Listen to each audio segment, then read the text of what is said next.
ہم لوگ صحابہ کرام کی بنسبت زیادہ سہولت میں ہیں، کیا یہ بات ٹھیک ہے؟ اس کو یوں میں بیان کروں گا کہ صحابہ اکرام کا جو معاملہ تھا وہ یہ تھا کہ ان کے ساتھ جو جزا و سزا ہونی ہے وہ دنیا کے اندر ہو جانی ہے۔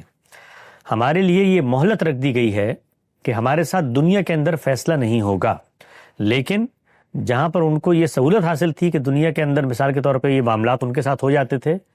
وہاں پر یہ آزمائش بھی ہے کہ اگر وہ نہیں مانتے تو دنیا میں عذاب بھی آتا تھا۔ صحابہ کو جہاں دنیا میں عنایتیں ملی رسول کی مائیت کی وجہ سے، وہاں عذاب کا نوید اور عذاب کا کوڑا بھی برسنے کو تیار تھا۔ تو آزمائش تو سخت ہے، لیکن ہر شخص کی آزمائش اس کے لحاظ سے ہے۔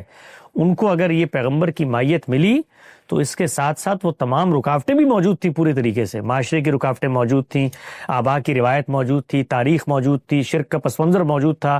اس میں پیغمبر کی موجودگی کے باوصف اس کی طرف التفات کرنا بہت مشکل تھا۔ ہمارا آج کیا معاملہ ہے کہ ہم دنیا کے اندر اسلام کو ایک عالمی تہذیب غلبے کی صورت میں 1000 سال میں دیکھتے چلے آئے، ہمارے خاندانوں میں ہم پیدا ہی مسلمان ہوئے، تو وہ جو پہلا مرحلہ ہے اس سے تو ہم سرے سے گزرتے ہی نہیں ہیں، یہ تو ہمیں ایک نعمت کے طور پہ مل گئی ہے۔ تو اس معاملے میں تو صحابہ اکرام نے ہم سے زیادہ کوشش کی ہے، ان کی آزمائش سخت تھی۔ لیکن اس کے بعد جو دوسرا پہلو آزمائش کا وہ یہ کہ جب کوئی چیز آپ کی روایت بن جاتی ہے، آپ کی تہذیب بن جاتی ہے، معاشرت بن جاتی ہے، اس پہ ایک تاریخی دوام اس کو حاصل ہو جاتا ہے، تو پھر اس کے ساتھ اٹیچمنٹ وہ انسان کا اپنا انتخاب نہیں رہتی۔ تو آپ دیکھیے پھر کیا ہوتا ہے، پھر یہ ہوتا ہے کہ ہم موروثی مسلمان ہوتے ہیں، ہمارے لیے اسلام وہ حقیقت نہیں بنتا، تو آزمائش نتیجے کے اعتبار سے اور بڑھ جاتی۔ آپ یہ دیکھیے نا کہ مثال کے طور پہ میں مسلمان پیدا ہو گیا، کبھی غور و فکر ہی نہیں کیا میں نے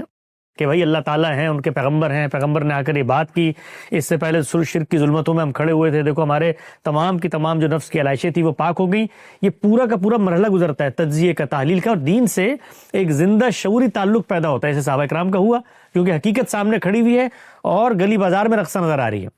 لیکن ہم لوگوں کے معاملے میں کیا ہوتا ہے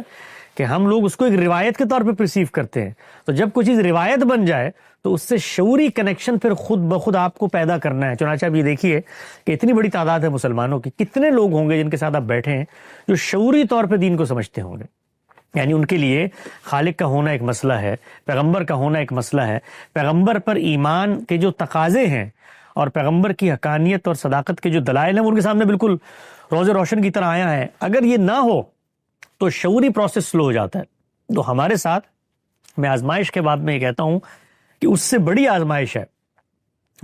آزمائش ہے جو صحابہ کرام کو اس باب میں پیش نظر رکھنی پڑتی تھی، یعنی سامنے پیغمبر موجود تھا، دین اپنی حقیقت میں مجسم ہو چکا تھا، یہاں پر دین ایک روایت بن چکا ہے۔ تو جب روایت بنتا ہے تو پھر تعلق کمزور ہوتا ہے، پھر اس میں آپ کو خود شعوری خود شناسی پیدا کرنی پڑتی ہے تاکہ دوبارہ سے جس روایت کو آپ نے اپنایا ہوا ہے اس کو شعوری طور پہ اپنائیں، اس لیے کہ کچھ جاتا ہوا نظر نہیں آتا، ہم سب کو لگتا ہے ہم تو مسلمان ہیں اور ہمیں بتا دیا جاتا ہے مسلمان جنت میں جائے گا، تو ہمارے ہاں وہ شعوری سفر نہیں ہوتا، تو اس لحاظ سے ہمارا جو امتحان اور آزمائش ہے وہ اور زیادہ سخت ہو جاتی۔